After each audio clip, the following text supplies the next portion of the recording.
Hey, it's Ryan Speltz, and welcome back to the REConnect Podcast. Today, I've got Angela Duncan with Empower Her Money, and her purpose that she led with when she signed up to be on the podcast is to help female entrepreneurs create generational wealth.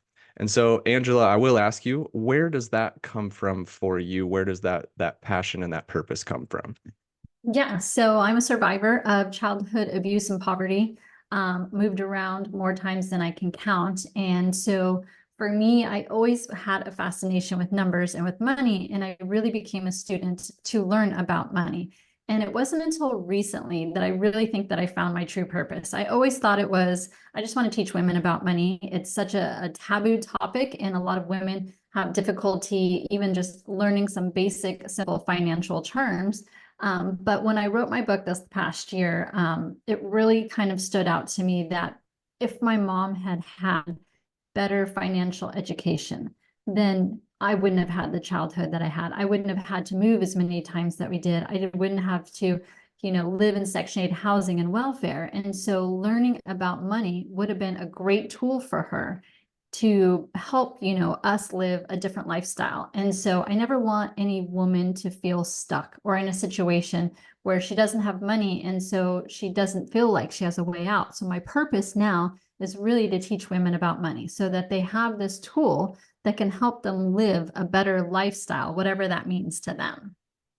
That's awesome. So really, it comes from a place of pain for you and a place of past hurt. I hear that very often that a lot of people are formulating that around that.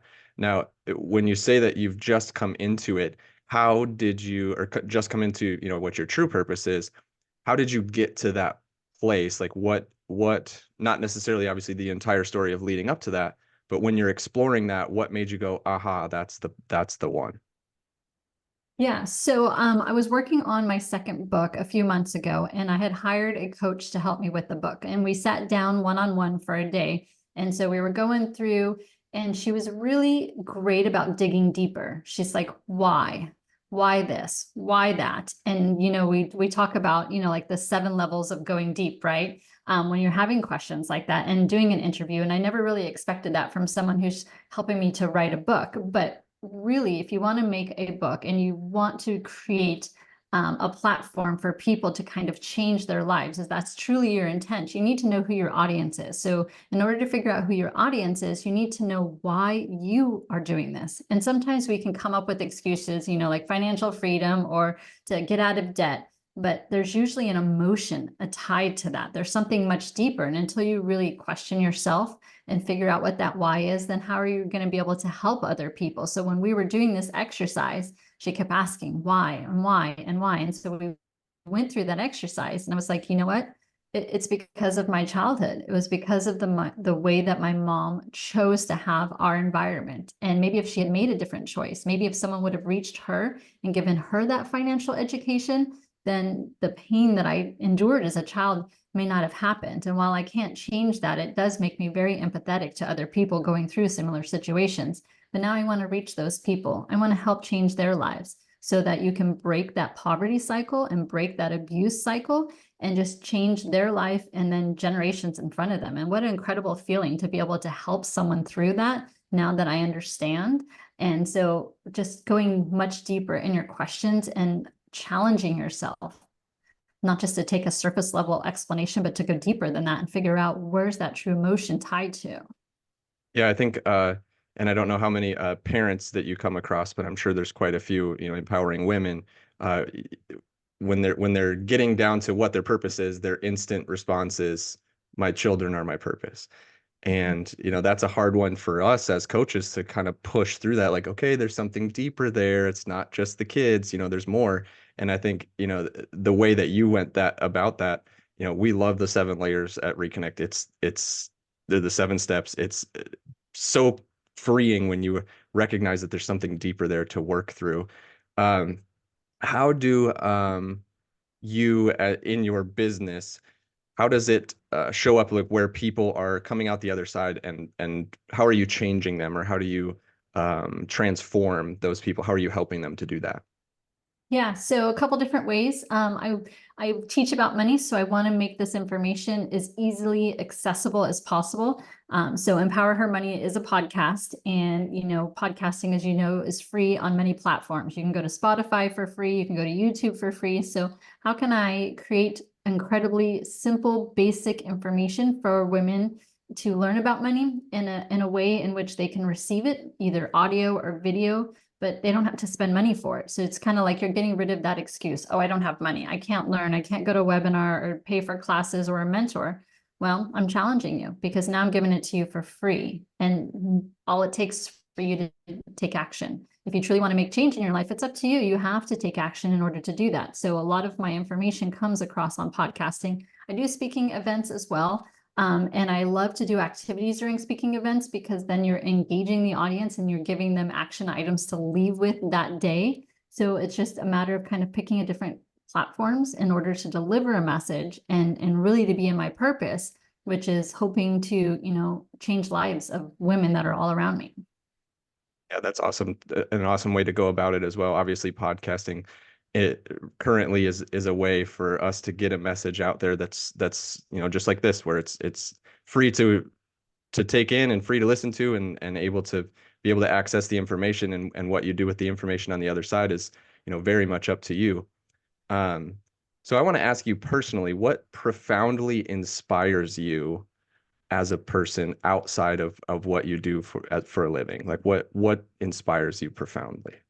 Yeah, so I think where I first get my inspiration is myself. I think if you don't love and take care of yourself first, then it's impossible for you to love and help other people. So that's definitely one of my priorities, especially this year as entrepreneurs. As you know, sometimes you can get super busy and not take care of your own health. Your health and well-being and your mindset comes first. And also, I'm a Christian. So I spend a lot of time, reading the Bible, going to church, and it really just helps me keep myself centered and understand why I'm still doing what I'm doing. Like, yes, I have a plan in front of me, but hopefully, God's right by my side and he's the one who's giving me the information or the pathway to deliver. It does fall upon me. I still have to take action. I still learn constantly about podcasting, about money. I listen to, that's about it, it's podcasts to get more information so that I can share it in a simple way to my audience. Again, just, taking more information and giving it back to the people who choose to spend time listening to me so that they can change their lives too. Yeah, I think one of the biggest things that I'm recognizing as a theme, as we roll through farther and farther into the REConnect podcast episodes, is so many people are looking at it as if they are helping the person that they were before, right? Like where you were before, you're helping that person get to where you are now. And it's such an awesome theme to look at because every single person in the world can do that. And that's one thing that we like to do as well, is inspire and like I love your title, empower, right? You're empowering people to be able to recognize that they have value to pass forward to other people as well. And so a lot of that does come from the divine, as you would say, right? Like that's where it's coming from. You're being told this, you're being told to do this. It's not something that you just picked and chose one day out of the blue to do. It's something that you feel like you're being called to do, which is a fantastic way of operating in the business world, because there's a lot of people that don't operate that way. Yeah, and I've spent 25 years now studying finance. So, between being a banker and a financial advisor, I owned a top 10, co-owned a top 10 Remax office for many years. We had $2 billion in sales. I teach people about real estate investing. I had an insurance company, so I help people save money and understand insurance. So it's like, how can you take all of this information that you've been learning for years and years and really truly find a platform and give back? Podcasting. Yeah, it's such it's open for everybody, really. Like it only takes a few skills that way as well. And really we all have our impactful places, right? In real estate, they call it the sphere of influence, or we like to call it the circle of impact. And what podcasting does as a whole, it allows us to have more circles of impact, because once you get shared on somebody else's platform, you've now entered their circle of impact. And so your circles just continue to grow and grow, and then eventually they overlap. And the money part comes along with that as well, being able to get into rooms that you wouldn't normally get into and talk to people, and and just a lot of it for me, in my past, I've had similar growing up aspect, where we didn't have a lot of money, right? Everything was taken care of, but we didn't have a lot of extra money to do a lot of the extra stuff. And so, coming from that background, you recognize that, like, it's not once you start to see the opportunity, and then you see how you can get to the opportunity, and it's all because you interact with other people. And so I think that's obviously I'm a big fan of podcasting. I've got two of them and you've got one. So we can go all day on that one, right? But so obviously you've got a big mission with the female entrepreneurs. I'm going to ask you to even go a little bit bigger. And I'm going to ask you, what is one of the largest global challenges that you wish to resolve and to work on? First, for me, having this type of platform of podcasting, we can reach people internationally, right? But money means different things in different countries and different cultures. So I want to become a student first before I can really answer that question. I don't know what my bigger mission is at this point. Meeting other women in other industries across across the globe, really. I've interviewed people in London and Dubai and China. And so understanding what the different cultures mean for different money purposes, I really want to be a student first before I could truly answer that question, because even though, as women, we tend to have less money than men, there's a lot that we can do ourselves to help change that. And so being a student right now is my main purpose, so that I can gather more information to really deliver a bigger message like you had just asked. So I'm not quite there yet with the podcasting. And a lot of it comes upon women as well. We talk about, yes, we might make less than our male counterparts. Well, it's because oftentimes we don't ask for rate to asset for our company. Women have only really had credit cards or loans on our own for about 50 years. You think about, as far as in the US, our voting rights haven't been around that long. So we've come a long way. We do have a long way to go, but a lot of that is on us women to educate ourselves, to be louder in our voices, and really to take action, because we can't expect the world just to catch up. We have to push it along a little bit further. Yeah, it's definitely a wave of information. And, a lot of times we look back and we think it was a lack of information. And now we have all the information and we're still kind of stuck in some of those ways of just not fighting through and utilizing what's there, right? Like, I always say, my brother's often not searching his phone. He asks questions. I'm like, bud, you've got an entire supercomputer in your hand. Like, you can find any information you want. So, I love the interaction, obviously, from him reaching out, but sometimes we've got to be able to do it ourselves. I think that's an awesome way to go forward with the empowerment that way as well. And so how can we help that mission go forward with you? How can the people listening interact with you or help your mission go forward? Yeah, I love sharing stories. I mean, this is part of being a podcast, right? We interview other people and we share their stories, because someone in the audience may not be able to relate to me as the host. But if I bring someone else on that's got a different story and a different perspective, maybe the audience is going to relate to that person and take action there. So the way that I want to be able to grow Empower Her Money podcast is just to get more female entrepreneurs that are doing amazing things, that have stories that they can tell, because each one of us have learned something about money, something about business. And even if it's just a tiny tip that they think, a lot of what I teach, I think is simple, but other people may not know it.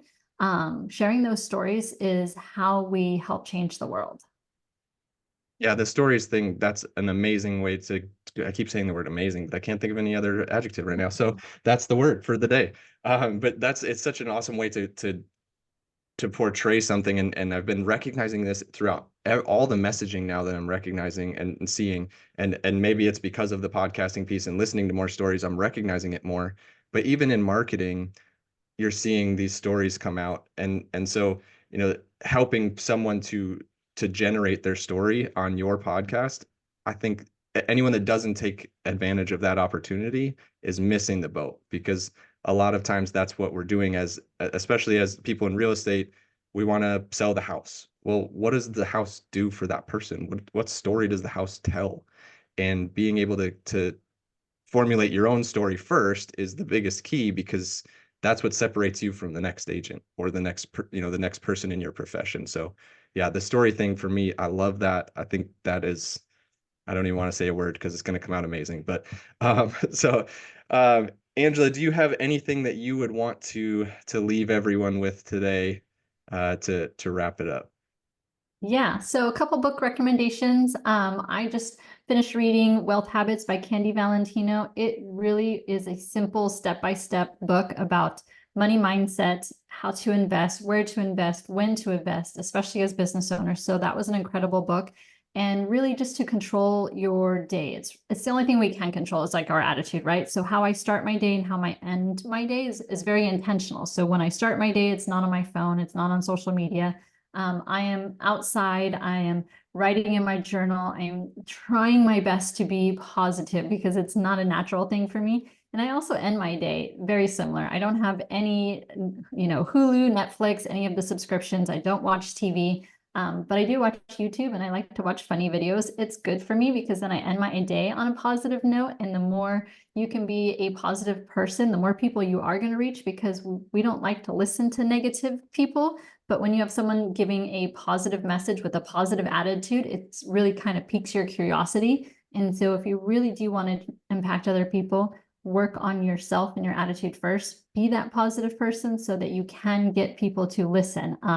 A quote that I had in church recently was, people do not believe you until they feel like they belong. So until they can relate to you and want to understand what you're saying, then they're not going to listen and they're not going to take action. And so kind of you're not reaching your audience at that point.